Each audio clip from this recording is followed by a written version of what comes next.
welfare reform is about families. It's about keeping families together.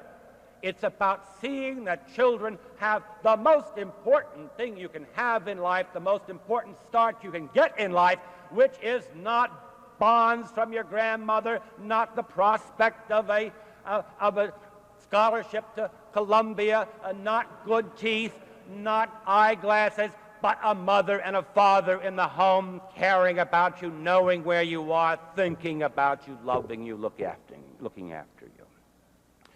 Somehow, that program begun in the 1930s, aid-dependent children, as it was then called, it was thought to be a program that would help the children of miners who died in the mines and they're left the widow. No one saw that there was the potential in an urban setting, in the great, anonymous, terrifying, impersonal slums of the great cities, that a program which provided money for a woman who had dependent children and could keep them alive could create a condition in life which tens of millions of Americans would come to experience in the course of the next generation through no fault of anyone's. Nobody planned it, no one expected it. It worked out that way, and it worked out wrong because it is a situation which under which the federal and state and local governments, all of which combine to provide an incentive for families to break up, for children to grow up fatherless, to children to grow up with no models to look to of manliness, of honesty, of effort, children to live in a very unreal world of dependency. And that is what we're talking about, dependency of mothers and children who don't deserve it, who've done nothing to bring it about, except they are the victims of a vast impersonal system that can't care. And what welfare reform is intended to do is to provide a basic income for everyone, always to make it more profitable to work than not to work, always encourage the family that stays together to be better off, enabled to be better off, to provide work and provide income for a great population that does indeed rotate. Okay, folks, this is part 5 of the Moynihan Report, and this is the second half of the root of the problem. Hopefully we can get through this in 30 minutes. Anyway, picking up where we left off last time, in every index of family pathology, divorce, separation, and desertion, female family head, children in broken homes, and illegitimacy, the contrast between the urban and rural environment for the Negro families is unmistakable. And subsequently, they found this out to be the case worldwide. When you change the environment, you change the behavior of the culture. And they found that out in China, in places like China, Korea, like I said, even Japan, there's a stark difference. Even the Muslim world, they found out that there was a difference. Harlem, into which Negroes have began to move early this century, is the center and symbol of the urban life of the Negro American. Conditions in Harlem are not worse. They are probably better than most in Negro ghettos. The social disorganization of Central Harlem, comprising 10 health areas, was thoroughly documented by the HARU report, save for the illegitimacy rates. These have now been made available to the Department of Labor by the New York City Department of Health.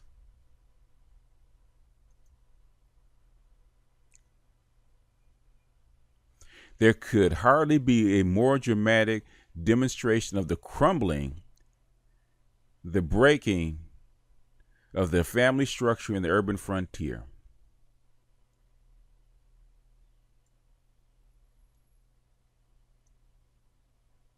Remember last time we were talking about how black people are mostly rural and their family structure wasn't adapted to move into an urban environment. This is what they're talking about. Estimated illegitimacy ratios per 1,000 live births for non-whites in Harlem. And this is the rates that they're given.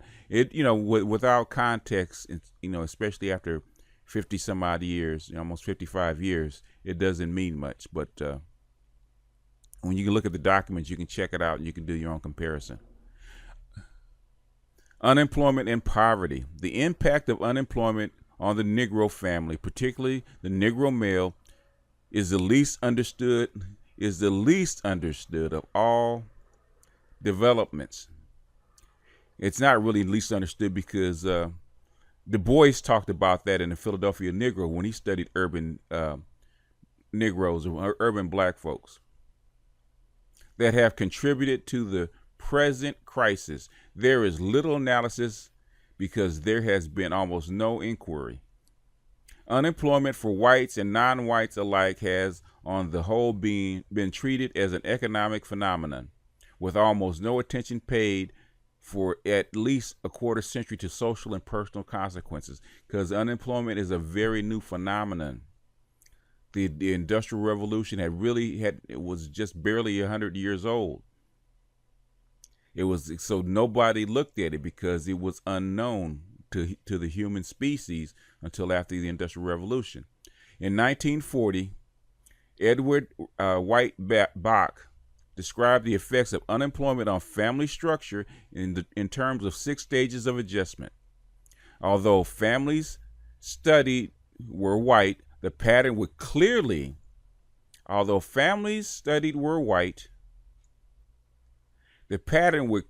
seem to be a general one and apply to Negro families as well. In other words, it's not just black, it's a human thing. It's a human species thing. The first 2 stages end when the exhaustion of credit and the entry of the wife into the labor force.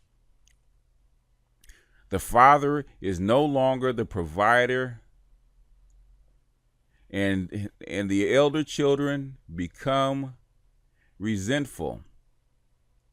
This is something that has been going on in the black community, even down south, when mama had to go clean houses.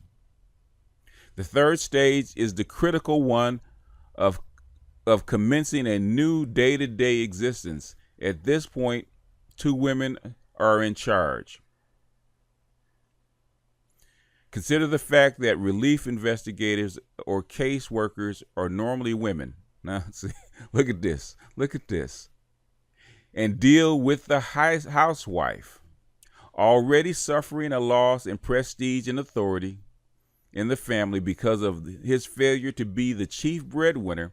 The male head of the family feels deeply this obvious transfer of planning for the family's well-being to 2 women, one of them an outsider. His role is reduced to that of an errand boy to and from the relief office.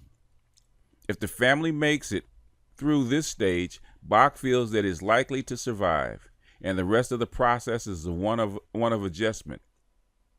The critical element of adjustment was not welfare payments, but works.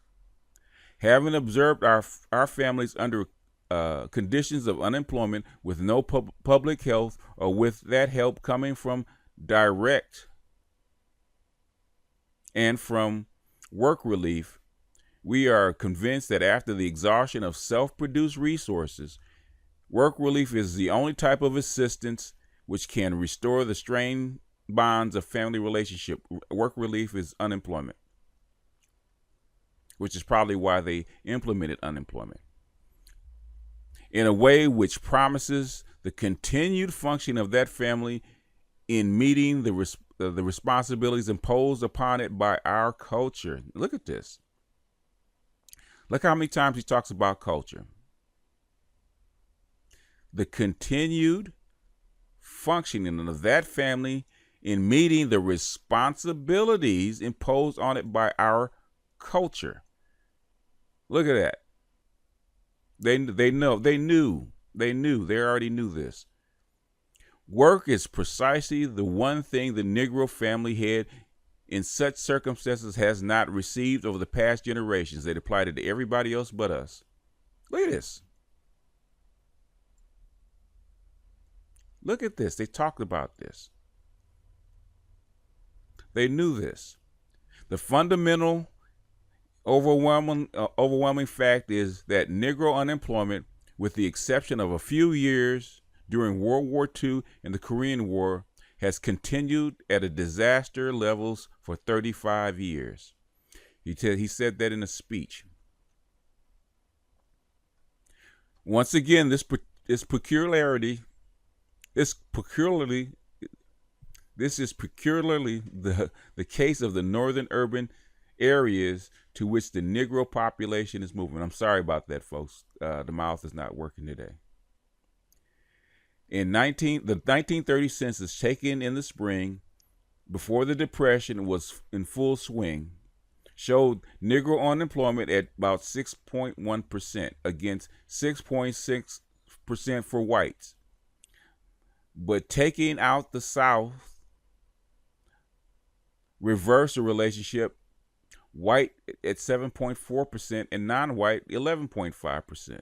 In other words, down in the suburban, not suburban, but the rural South, the work is fairly distributed. But when you go up north where it's more industrialized, all of a sudden there becomes a bigger disparity. By 1940, the 2-to-1 white to Negro unemployment relationship that persists to this day, and it still doesn't persist, doesn't it, has clearly emerged. Taking out the South again, whites were 14.8%, non-whites were 29.7%.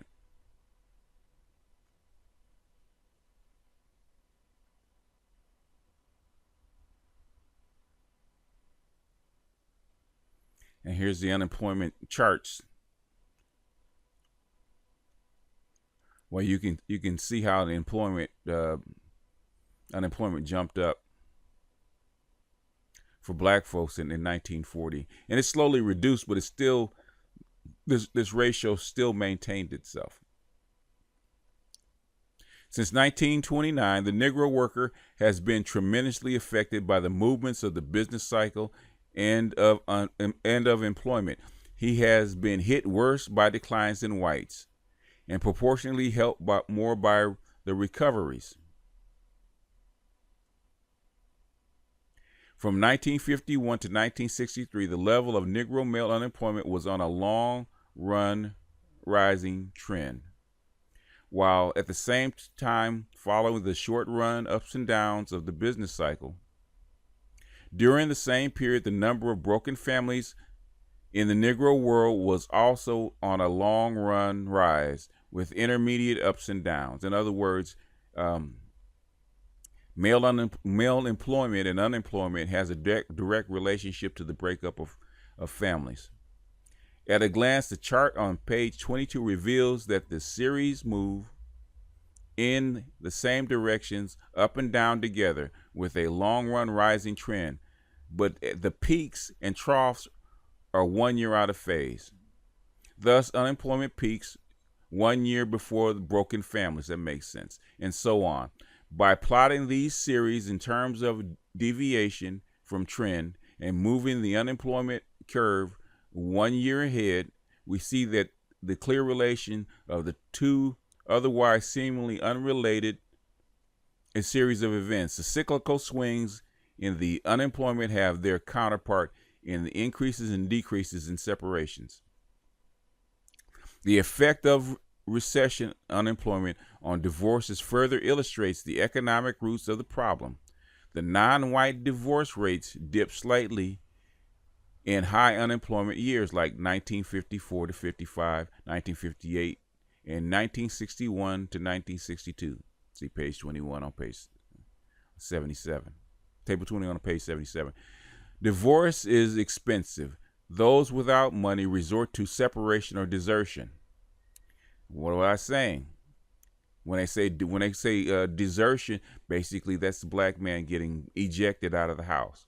While divorce is not a desirable goal for society, it recognizes the importance of marriage and family, and for children, some family continuity and support is more likely when the institution of the family has been so recognized. The conclusion from these and similar data is difficult to avoid. During times when jobs were reasonably plentiful, although at no time during the period, say perhaps the first 2 years, did the unemployment rate for Negro males drop to anything like a reasonable level. The Negro family has become stronger and more stable. As jobs became more and more difficult to find, the stability of the family became more and more difficult to maintain. This relationship is clearly seen in terms of the illegitimacy rates of census tracts in the District of Columbia compared with the male unemployment rates in the same neighborhoods. In 1963, a prosperous year, 29.2% of all Negro men in the labor force were unemployed at some time during the year. Almost half of these men were out of work 15 weeks or more. That's a lot. The impact of poverty on Negro family structure is no less obvious. Although, again, it may not be widely acknowledged, there would seem to be an American tradition, agrarian in its origins, but reinforced by the attitudes of urban immigrant groups, to the effect that family morality and stability decline as income. Okay, look at this. To the effect that family morality and stability decline as income and social position rise.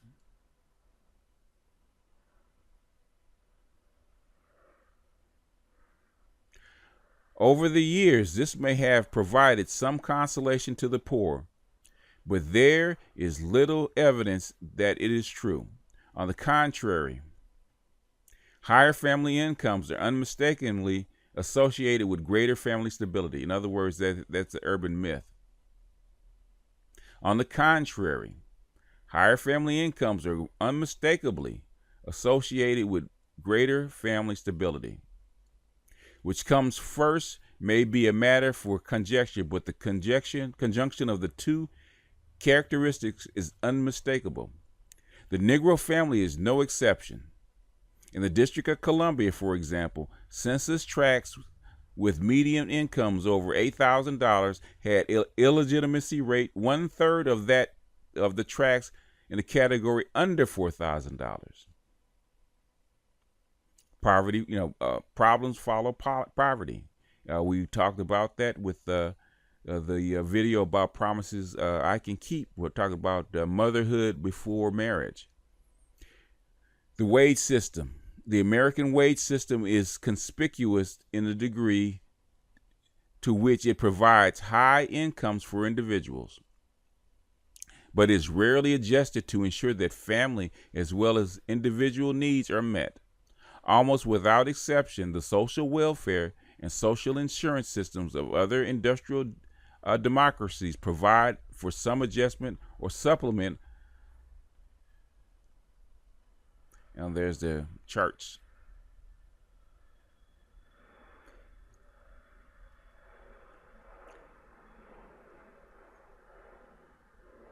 Supplement workers' income to provide for the extra expenses of those families. American arrangements do not, save for income tax deductions.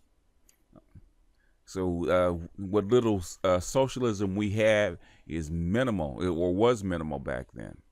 The federal minimum wage of $1.25 per hour provides a basic income for an individual, but an income well below the poverty line for a couple, much less a family with children. The economic report of the president revised the data on the number of persons living in poverty in the United States to take account of the varying needs of families of different sizes. Rather than using a flat cutoff of $3,000 income level, The resulting revision illustrates that the significance of family size. Using these criteria, the number of poor families is smaller, but the number of large families who are poor increases. And the number of children in poverty rises by more than 1/3 from 11 million to 15 million. This means that 1/4 of the nation's children live in families that are poor. And I think it's risen to like 1/3. I think it's really like 1/3. I think it might be almost half now. So this is what he was talking about was a trend. 1/3 of these children belong to families in which the father was not only present but was employed the year round. In overall terms, median family income is lower for large families than for small families. Families of 6 or more children have median incomes 24% below families with 3. It may be added that 47% of young men who fail the selective service education test come from families of 6 or more. And back then, black women had like double the fertility rate of white women. So our families were automatically larger. During the 1950 to 1960 decade of heavy Negro migration to the cities of the North and West, the ratio of non-white to white family income in cities increased from 57 to 63%. Corresponding declines in the ratio in the rural non-farm and farm areas kept the national ratio virtually unchanged. But between 1960 and 1963, the median non-white family income slipped from 55% to 53% of white income. The drop occurred in three regions, with only the South, where the larger proportion of Negro families have more than one earner, showing a slight improvement. A lot of stats. Here we have the ratio of median income in the United States regions. Okay. Well, you can always see that the South was always it's rural, so they're gonna earn less. Because in general terms, Negro families have the largest number of children. That's what I was just saying. And the lowest incomes. Many Negro fathers literally cannot support their families.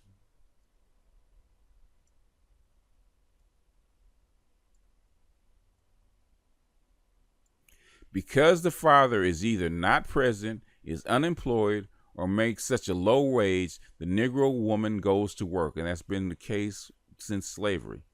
56% of Negro women aged 25 to 64 are in the workforce, against 42% of white women. This dependence on the mother's income undermines the position of the father and deprives the children of the kind of attention, particularly in school matters, which is now a standard feature of middle-class upbringing. The dimension grows. The dimensions of the Negro problem, the Negro Americans, are compounded by the present extraordinary growth in Negro population.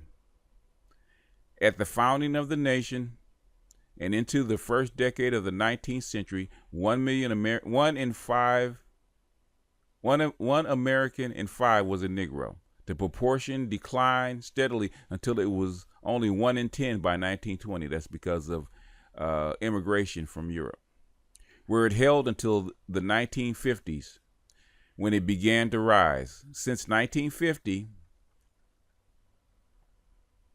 has grown at the rate of 2.4% per year, compared with 1.7% for the total population. If this rate continues in 7 years, 1 American in 8 will be non-white.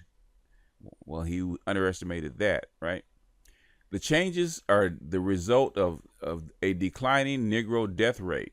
Ooh, look at this. And now approaching that of the nation generally, and a fertility rate that grew steadily during the post-war period. Look at that. You know how many black men used to die back then? They claim that, see, black men want to go back to before the civil rights. Okay, you know how many black men died back then? By 1959, the ratio of white to non-white fertility rates reached 1 to 1.42. Both the white and non-white fertility rates have declined since 1959, but the differential has not narrowed. Family size increased among non-white families between 1950 and 1960, as much for those without fathers as for those with fathers. Average family size changed little among white families, with a slight increase in the size of husband-wife families balanced by a decline in the size of families without fathers. Average number of family members by type of family, color, coterminous, United States, 1960 and 1950.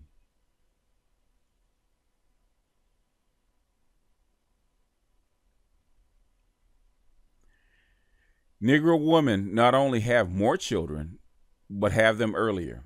In 1960, there were 1,247 children ever born per 1,000 ever married white women. 15 to 19 years of age, as against only 725 among white women at the ratio of 1 to 1.27. 1.7 to 1. The Negro fertility rate overall is 1.4 times the white, but what might be called the generation rate is 1.7 times the white.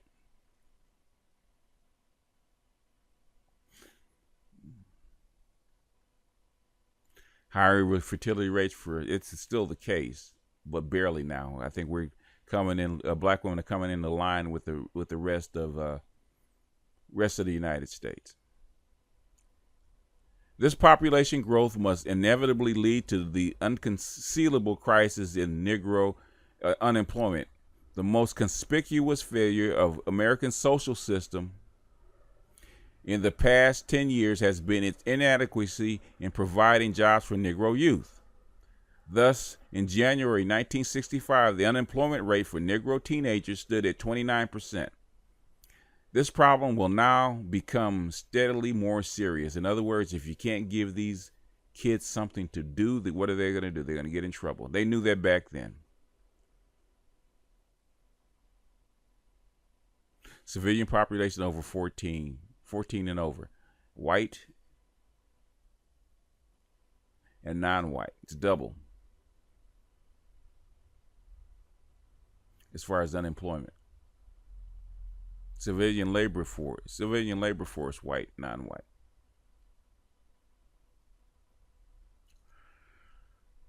During the rest of the 1960s, the non-white civilian populations 14 years of age and over will decrease by 20%, more than double the white race. The non-white labor force will correspondingly increase 20% in the next 6 years, double the rate of increase in the non-white labor force of the past decade.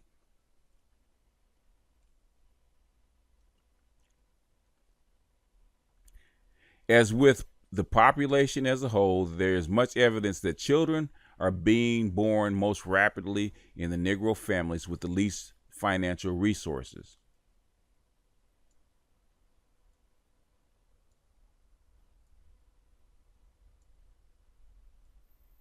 In other words, more mouths to feed and less resources to deal with. There was a video that talked about that, and they showed that the average family, Negro family in Chicago, was about 5 or 6 kids. This is an ancient pattern, but because the needs of the children are greater today, it is very possible that the education and opportunity gap between the offspring of those families and those of the stable middle class unions is not closing but growing wider. Ain't that the truth? A cycle is at work. Too many children too early make it difficult for the parents to finish school. That's one reason that they changed the age of consent for girls.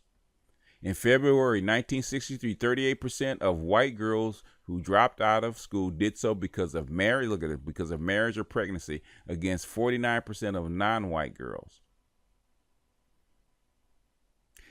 An Urban League study in New York reported that 44% of girl dropouts left school because of pregnancy. Low education levels, in turn, produce low income levels, which deprive children of many opportunities. So the cycle repeats itself.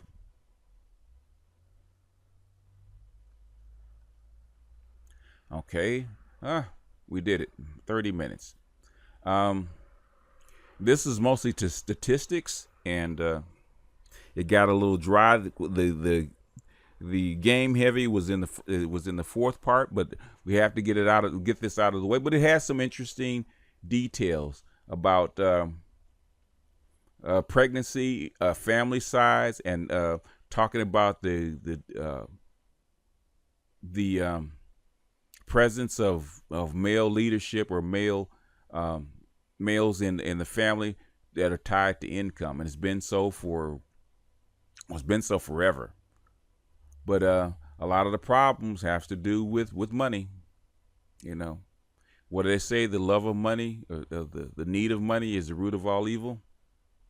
Okay, with the lack of money, as some preachers say, is the root of all evil, and it certainly is in this case. So I'm going to close this one out here. Next, we're going to get to the big one, the tangle of pathology.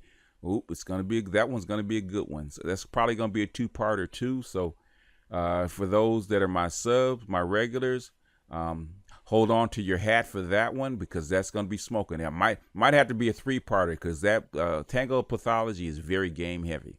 I mean, serious game heavy. So it might take a little longer. But with that, I'm going to close out. I'll see you on the next one. This is BGS out.